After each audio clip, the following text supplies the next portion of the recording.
नमस्कार। आप देख रहे हैं IITM उन्मेष, जहां हर सप्ताह हम आपके लिए लाते हैं देश दुनिया की सबसे ताज़ा और अहम खबरें। मैं चाहत और आज के हमारे इस विशेष साप्ताहिक बुलेटिन में हम आपके लिए लाए हैं राष्ट्रीय, अंतर्राष्ट्रीय, व्यापार, खेल और एंटरटेनमेंट से जुड़ी खास खबरें। तो चलिए शुरुआत करते हैं आज की खबरों से। सबसे पहले बात करते हैं देश के कोने कोने से जुड़ी बड़ी खबरों की। दिल्ली की हवा दिवाली के बाद खतरनाक स्तर पर।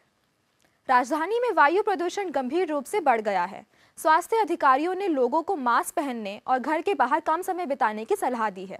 स्कूल और ऑफिसों में विशेष सावधानी बरतने के निर्देश दिए गए हैं, क्योंकि यह सार्वजनिक स्वास्थ्य के लिए गंभीर चिंता का विषय बन गया है।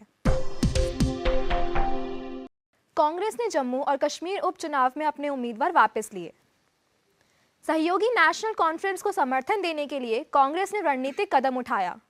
यह गठबंधन की मजबूती और आगामी चुनावों की तैयारी का संकेत है। राजनीतिक विश्लेषक इसे पार्टी की रणनीति और क्षेत्रीय संतुलन का हिस्सा मान रहे हैं। अब रुख करते हैं अंतर्राष्ट्रीय जगत की ओर, जहां से आई हैं ये बड़ी खबरें। पाकिस्तान अफगानिस्तान ने तुरंत संघर्ष विराम पर जताई सहमति। दोनों देशों ने सीमा पर बढ़ते संघर्ष के बाद तत्काल शांति स्थापित करने का फैसला किया। दोनों पक्षों ने आपसी संप्रभुता का सम्मान और उग्रवादी गतिविधियों पर नियंत्रण का वादा किया। यह कदम क्षेत्रीय सुरक्षा और व्यापारिक मार्गों की स्थिरता के लिए अहम माना जा रहा है। यूरोप और रूस के बीच तनाव बढ़ा, ट्रंप पुतिन वार्ता स्थगित। रूस और यूरोप के बीच बढ़ते तनाव के कारण ट्रंप और पुतिन की शिखर वार्ता फिलहाल टाल दी गई है। पोलैंड ने चेतावनी दी है कि अगर पुतिन का हवाई मार्ग से गुजरना हुआ तो यह अंतर्राष्ट्रीय विवाद पैदा कर सकता है।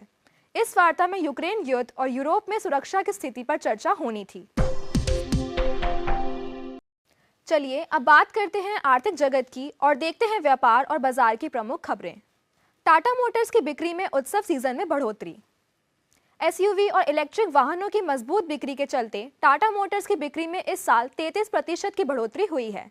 यह बाजार में उत्सव की मजबूत मांग और भारतीय अर्थव्यवस्था में बढ़ोतरी का संकेत देता है। भारतीय IPO बाजार में तेजी जारी। अक्टूबर 2025 में लगभग $5 अरब के नए IPO आने की उम्मीद है। यह निवेशकों के भरोसे और शेयर बाजार की सक्रियता का संकेत है, जो अर्थव्यवस्था में सुधार को दिखाता है। खेल प्रेमियों के लिए अब पेश है इस हफ्ते के खेल जगत की बड़ी खबरें। रोहित शर्मा ने 500वां अंतर्राष्ट्रीय मैच खेला। रोहित शर्मा अब उन चुनिंदा भारतीय क्रिकेटर्स में शामिल हैं जिन्होंने 500 से अधिक अंतर्राष्ट्रीय मैच खेले हैं। यह उनके लंबे और सफल करियर का प्रतीक है और टीम इंडिया के लिए गर्व का मौका है। वेस्टइंडीज ने ODI में स्पिन गेंदबाजों से बनाया नया रिकॉर्ड। ढाका में बांग्लादेश के खिलाफ वेस्टइंडीज ने पूरी 50 ओवर की पारी सिर्फ स्पिन गेंदबाजों के साथ खेलकर एक नया अंतर्राष्ट्रीय रिकॉर्ड बनाया। यह रणनीति क्रिकेट में नई सोच का उदाहरण बनी है। और अब आखिर में बात करते हैं मनोरंजन की, जहां से जुड़ी हैं ये ताज़ा खबरें। इलैयाराजा ने नया सिम्फनी प्रोजेक्ट लॉन्च किया। इलैयाराजा ने अपने पहला सिम्फनी वेलियन सिम्फनी नंबर 1 की सफलता के बाद नया प्रोजेक्ट शुरू किया है। फैंस इसे उनके संगीत सफर का नया मील का पत्थर मान रहे हैं। असरानी की अंतिम फिल्में भूत बंगला और हैवान जल्द आएंगी। 2026 में रिलीज होने वाली ये फिल्में अभिनेता असरानी के करियर का सम्मान है। दर्शक इन्हें आखिरी बार बड़े पर्दे पर देख पाएंगे। यह उनकी यादगार भूमिकाओं और फिल्म उद्योग में योगदान का प्रतीक होगा। और इसी के साथ हमारा आज का बुलेटिन समाप्त होता है। याद रखें, खबरें सिर्फ जानकारी नहीं बल्कि सोचने और बदलाव लाने का तरीका होती हैं।